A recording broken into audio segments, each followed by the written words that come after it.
Ba-da-da, bump, bump. Ring. Flying solo today. Welcome to another edition of the Blue Review. I am Marcus Grant.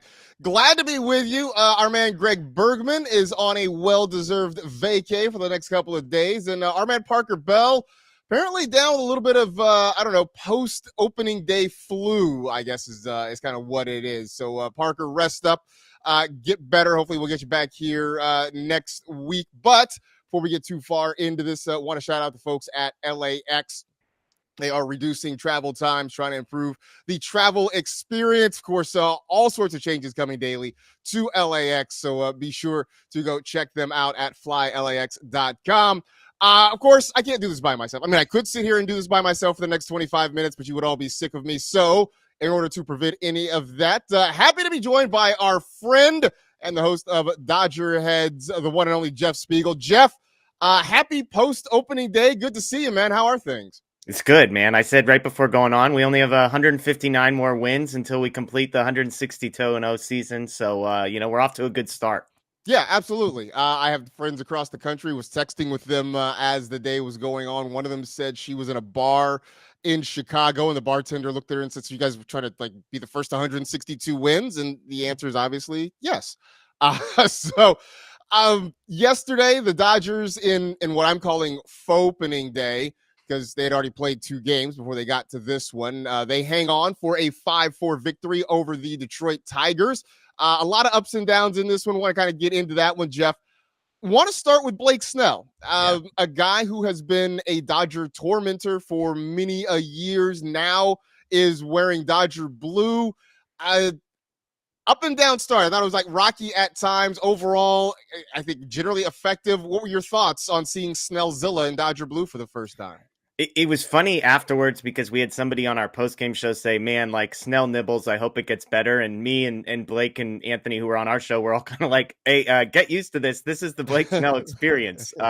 It's a bunch of walks, it's a bunch of swing and miss, and it's not a lot of earned runs. And that's sort of what we're going to have to expect with Blake Snell. I mean, you look at the whiffs, 14 whiffs last night is really, really good. 4 walks in 5 innings is not really, really good, but I just think it's going to get better. As you said, I like opening day. This is opening day. He's got a long way to go until he's in midseason form. But by and large, Marcus, I think this is the Blake Snell experience. It's 5 or 6 innings. It's 0, 1, or 2 earned runs. It's going to be walks. It's going to be stressful at times. But generally, you're going to look up and see an earned run number that you feel pretty good about. Yeah, and I think that was sort of my big takeaway that, he wasn't, he nibbled. I don't think he was completely sharp. He's not, I don't think that's going to be the best start we see from him. I hope that's not the best start that we see from him all year long. But in the end, he gave up 2 runs. Yep. And he left the game with the Dodgers very much having a chance to win. And we saw the offense sort of come to life in the later innings. They rallied. You get the home run from Teo. You get a home run from Shohei. And the bullpen did its job, albeit again a little bit rocky, but they closed it out. And I think, at least to start with, that's sort of all you can ask. I guess the next question though is about the bullpen, right? Because, we saw Tanner Scott come in and he gives up a run. Blake Trinan gets himself into trouble, but gets out of it and ends up earning the save. Obviously, look, man, it's March 28th, right? It was March 27th when that game happened. There's no reason to be panicked at all. But just what did you see from Scott trying in the bullpen in general last night? With veteran guys, it's always, I think, even harder to evaluate where they are at this point in the year because guys like Tanner Scott, Blake Trinan especially, they know when this is going to matter. They know when their body has to be at peak, physical condition, that sort of a thing. So I'm not overly concerned. Honestly, my biggest takeaway, Marcus, big picture zooming out a tiny bit, is what I love about this Dodgers team, and I think is going to make them such a powerhouse, even in the regular season, is they don't have to be firing on all cylinders to beat teams. They just beat one of the 1, 2, 3 best pitchers in all of Major League Baseball last night, Tarek Skubal, and they beat it in a night when Blake Snell wasn't particularly sharp. Their bullpen wasn't particularly great. And they still won because Ohtani, Edman, and Teoscar Hernández all hit home runs. The Dodgers had 2 at-bats with runners in scoring position, and they still won because they had 3 guys that hit home runs. And so you look at those 3 elements, starting pitching, bullpen, and hitters, and it's sort of like you only need really 2 would be great, but even if you only get 1 of the 3 firing, that might be enough most nights. It's funny because that game yesterday, I went back before the game yesterday and kind of looked at last year when the Dodgers faced Skubal. And it was a game, it was the one of the three games they won in what was an awful series that they had in Detroit just before the All-Star break. And Skubal was really good in that game. Yeah. The Tigers ended up losing, but Skubal, I think, 8 strikeouts in 6 innings, if I remember right. The Dodgers ended up scoring against the bullpen. This was in some way similar in that for the first 4 innings or so, Skubal was very much in command. He didn't have the big strikeout numbers in this one, but he kept a lot of guys off balance. Shohei did have the one single, but I thought they jammed him a lot. They really kept him from doing any major damage. Finally, they broke through against him with the Teo home run, and that put them ahead to stay at that point. But as you mentioned, I mean, you're talking about one of the top pitchers, a guy who's very much a candidate to win a Cy Young Award in the American League this year, and they figure out a way to win. I will also say this. Yes, having Shohei is amazing, but Jeff, who needs Shohei Ohtani when you have Tommy Edman in the lineup? Yeah, a lot of people, if anybody on here follows our show, they'll know that I try and make a bunch of bold predictions at the beginning of the year. And I am not a Tommy Edman hater. I want to clarify that on the top end. But I just wondered before the season, and it has come back to bite me, that I wondered if Dodgers fans saw the Tommy Edman we saw in the postseason, who was on an offensive tear like he had genuinely never been on at any point in his career. And I wondered if there was going to be slight disappointment, not because Tommy Edman was going to be bad, but because he was not going to be NLCS MVP level Tommy Edman. And people hated that take. And here we are. He has 2 home runs in 3 games. And this is a guy who's like, his career high in home runs is not a very big number. And he's definitely going to triple that number, I think. And I'm going to look like an idiot. And so I love Tommy Edman. I'm surprised by the power stroke that we've seen from him. But it's a pleasant surprise. And I'm glad to be wrong about that. Yeah, I mean, look, he's gotten up to a fantastic start. And I think everybody deep down intellectually understands exactly what it is you're saying. We're talking about a guy who his career high in home runs is 13, right? And so now here we are 3 games into the season. He already has 2.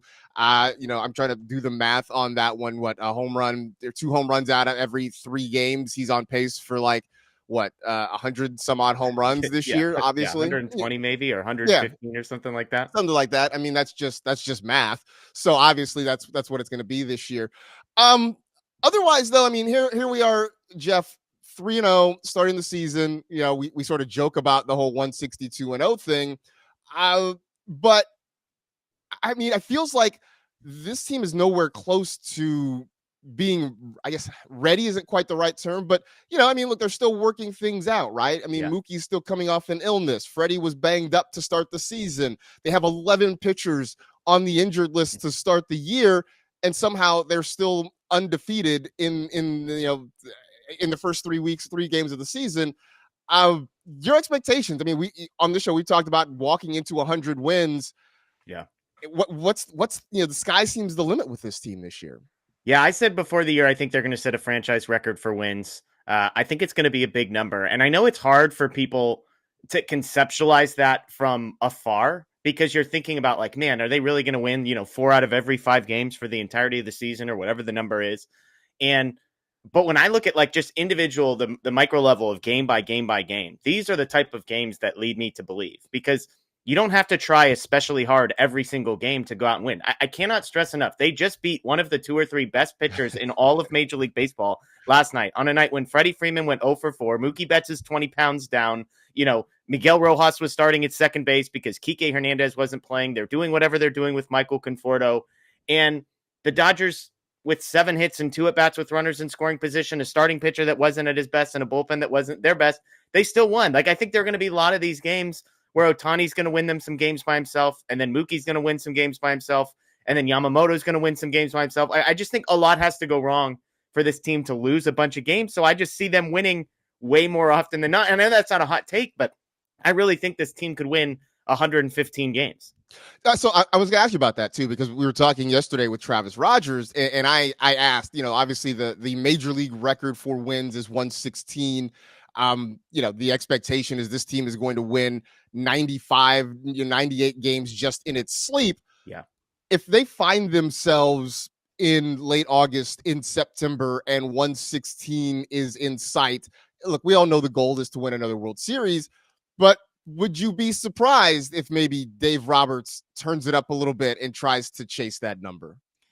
For me, I don't even think they're going to have. This is what's. I don't think they're going to have to try especially hard. And what I mean by that is in baseball, the way that rosters are constructed, even when they expand, you only have 28 guys that are on the roster. So it's not like football where you can just take all of your best players and sit them out for the last week, 2 weeks of the season and protect them. Like you have to put 9 guys out there and you only get 14 to choose from. So that means best case scenario, you can take your 5 best players and sit them down and make no additional changes on the offensive side. And on the pitching side, they're cracking down on the fake IL stuff. So the Dodgers can't put guys on the fake IL. You're going to have to throw one of your 9 awesome starters out there every single day. You can't have your entire, 6 closers. All 6 of them can't not pitch in a game. And so that's why I don't think the Dodgers are going to be, overly eager to break that record necessarily. But I also think with the way rosters are, they're not going to be able to help it. They're going to have to put good players out there, and their good players, their second stringers are going to be better than some of the teams they play. Yeah, you talk about the 9 starters. I mean, we've been talking about, on this show that, for a lot of teams, guys like Dustin May, Tony Gonsolin aren't back of the rotation starters, right? They are top of the rotation starters. Dustin May, a healthy Dustin May is probably a number 1 starter on a number of teams around Major League Baseball. That is how deep this group is. Tonight, it's going to be Yoshinobu Yamamoto going against Jack Flaherty. Yamamoto gets the win in his first start back in Japan. Last year, obviously a very good year. He did miss a large chunk of it with the injury, but came back and proved to be a big game hunter. We saw that in the postseason for the most part. Expectations for him this year, now that he has a full season of Major League Baseball under his belt, hopefully he stays healthy, obviously, but how much better do you think he can be? He was my pick for the Dodger that I think is going to finish highest in Cy Young voting this year. He was awesome. He only threw, sub 90 innings last year. And if you take out like that first start that he made where it was like 1 inning, 5 earned in Korea, his ERA was like the 6th best ERA among any pitcher that threw 90 innings. The key for me tonight that I'm going to be watching for is where his velocity and movement is at. We have a very small sample size, 1 game in Tokyo, but the fastball velocity was up almost 1.5 miles over 2024. And a lot of these guys, when they come over from the NPB, the fastball is kind of the weakness. The shape, all the nerdy stuff that they say about those fastballs is it doesn't grade out super well. If you add 1.5 miles to a fastball, it's going to get better. And so I'm curious. Obviously, he was in Japan. It was opening day. Maybe he was just amped up. That number's going to regress a little bit. He's going to get less swing and miss on it, less called strikes with it, etc. But that's my key is if somehow he can tap into an extra 1.5 miles an hour on the fastball. His splitter had an extra 4 inches of horizontal movement compared to 2024. Like if that stuff is sticky and real, I think Yamamoto genuinely might be a real Cy Young candidate. Yeah, it's funny. You said the Dodger that gets the most Cy Young votes. So I assume your thought process is because they have so many good starters that guys are going to sort of cannibalize each other in the process. Well, and I think part of it is just who's going to be able to healthy enough to make a bunch of starts. Yamamoto had a history in Japan of being pretty durable. I think he averaged like 170, 180 innings over his last 3 years and the NPB. So yes, it's going to be a 6-man rotation, but I just, some of the other guys in contention, i.e. Tyler Glasnow, I don't know if there's going to be enough starts made by Tyler Glasnow. So I think it's Yamamoto and Snell are the two who, if you told me a Dodger pitcher was going to throw like 160 innings at some point this season, I would probably guess Snell or Yamamoto. And I just think Yamamoto is going to be really good. It's not a knock on Snell. I just think he was really impressive. He's flying under the radar. And if he improves a little bit over last year, it could be special. One thing, going back to last night, we saw both Tanner Scott and Blake Trinan come into the ball game. The thing I marveled at was if I'm a hitter in the late innings and I have to deal with these guys, both of them with just filthy movement, I just want to give up and go home. Any surprise that it was Scott who got the 8th and Trinan who got the 9th, or is this just, again, sort of closer by committee like we saw last year? No, I think it's a great question because I was in the moment surprised that Tanner Scott came in for the 8th for 2 reasons. One is I should have learned not to trust all the things that Dave Roberts says, but Dave Roberts has told us that Tanner Scott is going to get the majority of save opportunities. And so I kind of assumed he was telling us the truth there. Maybe he wasn't. And at first glance, it was the bottom of the order. It was 7, 8, and 9 in the 8th. So I was like, if Tanner Scott is your best reliever, you believe, and you're doing the fireman thing, fine. But why is he coming in for this? Now, Kerry Carpenter had pinch hit, and he was batting ninth, and he mashes righties and struggles mightily against lefties. So I think the Dodgers just went for the lefty matchup with Tanner Scott. They could have gone Bonda. They could have gone someone else. They decided to go with Tanner Scott there, trying in for the ninth. So I do think, to the point that you made, I think this is just going to be a closer by committee situation. Trevor Lane of Lakers Nation texted me last night, fantasy baseball question. He's like, yo, what's going on with the Dodgers closers? And I'm like, don't touch them. Leave them all alone. Because you're just going to be mad if you try and roster Drake Trinan or Tanner Scott or somebody. So I think it's going to be a closer by committee. I think it's going to be day by day, and they'll just go from there. Side note, speaking of Dodger closers, I did get out to Arizona for a couple of days for spring training. Saw an Angel game, and Kenley Jansen in an Angels uniform just doesn't sit right with me. Yeah, I hear you. And guys like that, I try not to ever have a visual picture. Unfortunately, you've already got the image in your mind. I'm just going to avoid all Angels games so that in 5 years, when someone's like, remember when Kenley Jansen pitched with the Angels? My answer will just be no. No. I don't remember. It didn't happen as far as I'm concerned. Let's kind of take a look at, well, first, obviously tonight on the other side is Yamamoto, or Yamamoto on one side. It's Jack Flaherty on the other side. It is also ring night. So Jack Flaherty gets to get his ring. I would think the reaction for Jack Flaherty is going to be positive, right? I mean, with what he did for the team. I know that, he had a couple of rough starts in the postseason, but I would like to believe that the reception for Jack Flaherty is going to be a positive one tonight. My view, I'd be curious to hear you. I think unless Jack Flaherty had gone to like the Padres, the Giants, or the Astros, I think any other team than those three, I think he's getting a positive ovation tonight. Do you agree with that? I do. And I think, honestly, even had he gone to one of those teams, I don't think it would have been negative. It just would have been muted. Yeah. It would have been like a respectful kind of golf clap sort of thing. Sure. Although once it's play ball, game on, then all bets are off. Yeah. At that point. Yeah. I hope he gets a positive response, because obviously he was a huge piece of the Dodgers World Series run, and there were ups and downs. But in case anybody forgot, we have like 9 starting pitchers right now. We had 2.5 last year going down the stretch, and Jack Flaherty was one of the 2.5, and he had some great moments. If you've seen the Apple doc that just released last night / this morning, you'll be reminded of how big a role Jack Flaherty played in that. No, absolutely. No, he had some huge starts down the stretch, and yeah, there were, like I said, some rough starts in the playoffs, but he was a big part of the reason they got to where they got in the end anyway. So yeah, I do hope that Dodger fans give him a warm welcome, one, for what he did, and two, just, he's a local guy. So totally. Hopefully that has something to do with it. Want to kind of look big picture at this, because, obviously this team has incredible depth, which is a great thing. It also potentially is a very frustrating thing.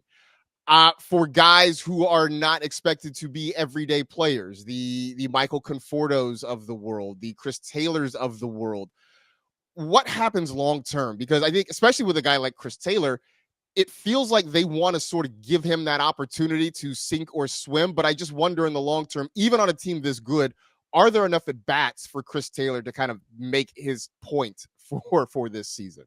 Yeah, I think most Dodger fans would say there are enough at bats for Chris Taylor to have 0 at bats this season, and that's the right number of at bats, according to most people. This has actually been part of the argument that again, this has not been a popular take of mine. You'll be unsurprised to hear, but part of the reason I think Chris Taylor has a spot on this roster is because you need somebody in that 13th position player spot who's kind of accepted the fact that they're never going to play.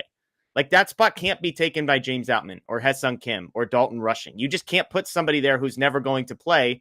And so the fact that they have Chris Taylor, who hasn't been very good, who's a veteran guy, who kind of at least has the capacity to understand why he is in the role that he is in, I think you need somebody who's not going to throw a temper tantrum and mess up the clubhouse, even though they're not playing. So I think Chris Taylor is just going to sit on the bench, play very sparsely. Maybe he's a defensive sub here and there. Maybe if it's like, once every 7 to 10 days, he gets in as a starter. But I think that's important. I would love to hear your thoughts on Conforto, because he's the one that baffles me. You pay $17 million for this guy. And I know historically he's been league average against lefties. He was awesome against lefties last year. Not a huge sample size, but he was like a 150 weighted runs created plus guy against lefties. I'm shocked he's not an everyday guy because they weren't going to start him opening day unless Mookie Betts ended up not being available, so he got in there. Like, this could have been, Marcus, the third game of the season, and Michael Conforto in a real way might have had 0 starts up until this point. Yeah, I mean, I think the hard part is, that Teoscar is going to be in there every day. Yep. Once your infield situation is a little more settled, you're going to want to try to get Edman in there every day, just as the switch hitter. You can kind of plug him in wherever. And I think they really want to give Andy Pages every opportunity. We know what he can do offensively. He's still a little bit of a circus out there in left field. There were a couple of balls last night that were maybe a little bit more dramatic than they needed to be. I mean, he got it done, but not without, a little bit of heartburn involved. So I just think that for Conforto, it just has to be one of those moments, one of those seasons where you just have to stay ready. That, your moments will come, your at-bats will come.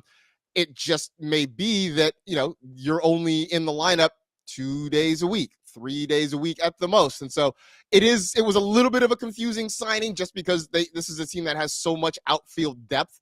But, I think the Dodgers have put themselves in a really good situation where, the biggest problem for Dave Roberts is, who do I leave off? Who's not on the lineup card in any given day? There are, how many other managers around the league that would love to have that problem of having too many good players. So, I'm with you. I think we all just kind of take a wait and see attitude on Conforto, but I'm not, I don't have any simple, easy answers. I guess the easiest answer is, as they always say, these things tend to work themselves out. Yeah, this might be the greatest sign of the Dodgers like glut of talent, and the thing that is most unrelatable to most teams is like, wait, so you signed a guy for $17 million without the intention of him even playing every single day? It's like, apparently that is what happened. We signed a guy for $17 million who might not start against lefties all year. Dodgers treating outfielders like Pokemon, got to catch them all, sort of thing. Well, looking at the weekend, right? The Dodgers get off to a good start with a win tonight. Last night. Tonight, it's going to be Yamamoto against Flaherty. Do we know who it is for Saturday yet? Have they announced the Saturday? I believe it's going to be Sasaki tomorrow. Okay. How does this rotation shake out, right? I mean, it looks like Snell, Yamamoto, Sasaki, then what? Glasnow's fourth, and theoretically Dustin May would be fifth. That's wild. Tyler Glasnow is I know some of it was because of how spring worked out, but Tyler Glasnow as your number 4 starter is a wild statement. Totally. And Wednesday will be interesting because with Snell pitching on Thursday, that would be the one he would pitch on quote unquote normal rest, which will not be normal rest for the Dodgers. But I'll be curious to see if in game number 6, kind of how they decide to handle that, because either Blake Snell will go on 4 days rest, as most pitchers in the league do, as I'm sure Blake Snell has no problems doing, or do the Dodgers decide to go 5-man rotation with sort of a bullpen type game in game number 6? That'll be the one interesting thing. I believe the way the schedule is structured, they have 6 days and then an off day, 6 days and then an off day, 6 days and then an off day. That's their rhythm for the first 3 weeks of the season. And so what they do in that 6th spot will be curious to me. Does Landon Knack get called up? Does Luis Garcia get let go? And do they kind of throw a guy like Landon Knack into the rotation? Or do they go bullpen? Or do they just go Blake Snell on, normal rest, Yamamoto on normal rest, and then Sasaki on normal rest? We'll see. That'll be interesting to see how that shakes out. Other sort of big picture question: what happens when mid-season, later in the season, when Clayton Kershaw comes? Obviously, we know who Clayton Kershaw is at this point in his career. But he's also chasing 3,000 strikeouts. I mean, where do you think he slots into this rotation? That's such an interesting question to me, because Kershaw's going to come back. Ohtani, the pitcher, is going to come back. They have 5 guys in the rotation currently. That's 7 starting pitchers who, by the way, none of whom can be sent down to the minor leagues. Like, there are no outs with any of them. Dustin May is over the limit of, sort of MLB service time where he can't be sent down.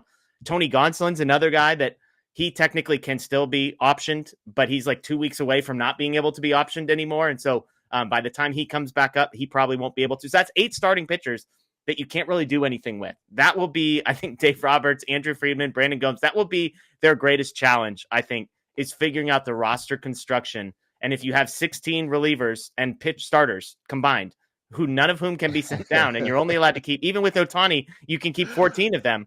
I don't know how the math's going to work. And I know every Dodgers fan is currently thinking, Marcus, well, nobody's ever going to be healthy at the same time. You're probably right. But yes. If they ever were, I don't know how the math works out. Yeah, the math right now is not mathing, as they would say. Jeff, as always, man, appreciate the conversation. For the uninitiated, where can they find you? Yeah, Dodger Blue 1958 on YouTube. We do a show every Tuesday night, Thursday night, and Sunday night. You can check that out. And then at Jeff Spiegel on Twitter X. Fantastic. Good to talk to you, Jeff. I'm sure we will cross paths again at some point in what is going to be it should be a very, very interesting season. In the meantime, appreciate you all hanging out in the chat. Look forward to seeing what happens this weekend tonight. Ring night at Dodger Stadium, Yamamoto versus Jack Flaherty. Should be a fun one. Should be a fun weekend overall. We'll be back with you on Monday. Hopefully, our boy Parker Bell is feeling much better. Hopefully, we'll have Greg Bergman back as well. Shout out to Anthony Jex for holding this one down, and shout out to the folks at LAX for bumping us up here on the Blue Review. Appreciate you all. Have a great weekend. We will talk to you again on Monday.